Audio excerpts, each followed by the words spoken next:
এরকম ভাঙা আলুর তরকারি কার কার পছন্দ? অনেকেই হয়তো বাড়িতে বানাও। আমি যেভাবে বানাই রেসিপিটা শেয়ার করছি। 4টি আলু মাঝ বরাবর কেটে সেদ্ধ করতে দিয়েছি। হাফ বয়েল হয়ে গেলেই তুলে নেব। এবার কড়াইতে অল্প তেল গরম করে দিয়ে দিচ্ছি 5 ফোড়ন, তেজপাতা আর শুকনো লঙ্কা। নেড়ে একটি টমেটো টুকরো দিয়ে একটু ভেজে নিচ্ছি।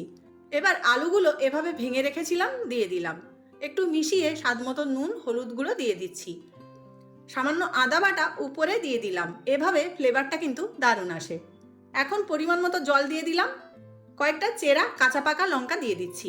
ঢাকা দিয়ে দেব আর 3-4 মিনিট রান্না করে নেব।